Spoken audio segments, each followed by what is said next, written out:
સુરેન્દ્રનગરથી સમાચાર થાનગઢમાં ખનન રોકવા ગયેલી ટીમ ઉપર હુમલાનો કેસ ભરત અલગોતર, જયપાલ અલગોતર, રવિ પરમાર નામના વ્યક્તિનો ખુલાસો થયો છે। 15 તારીખે મામલતદાર કચેરીની થાનગઢ ટીમ પર હુમલો થયો હતો। હુમલો કર્યા બાદ ખનનમાં ઉપયોગી વાહનો લઈને આ શખ્સો ફરાર થઈ ગયા। આરોપીઓ પરવાનગી વિના જ ગેરકાયદે બાંધકામ કરીને અહીંયા ખનન કરતા પ્રશાસને સરકારી અને ગૌચર જમીન ઉપર બાંધકામ તોડી પાડ્યું। વ્રજ ફાર્મ, જય દ્વારકાધીશ વે બ્રિજ તોડી જમીનને ખુલ્લી કરાવાઈ છે।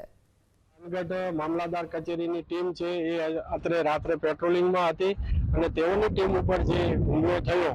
એ હુમલો ખરેખર ખૂબ જ ગંભીર બાબત છે અને મામલતદાર પોતે એક તાલુકાના વહીવટી વડા છે, મહેસૂલી વડા છે, પોતે એક્ઝિક્યુટિવ મેજિસ્ટ્રેટ છે અને જો તેઓની ટીમ ઉપર જે આવો હુમલો થાય એ બિલકુલ ચલાવી લેવાય નહીં અને એના જ ભાગરૂપે તાત્કાલિક અમોએ રાત્રે જ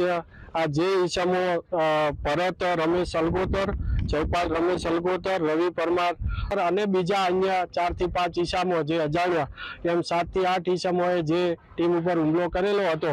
તે 3ને આઈડેન્ટિફાઈ કરી અને તેઓ કઈ ગેરકાયદેસર પ્રવૃત્તિ સાથે સંકળાયેલા છે, તેમની કઈ મિલકતો છે એ સરકારી જમીનો ઉપર બનેલી છે તે તમામે તમામ આઈડેન્ટિફાઈ કરી અને સવારથી જ વ્રજ ફાર્મ જે બનાવેલું હતું તે વ્રજ ફાર્મ, જય દ્વારકાધીશ વે બ્રિજ અને બીજા પણ આ બંને હાલ તોડી નાખવામાં આવેલા છે।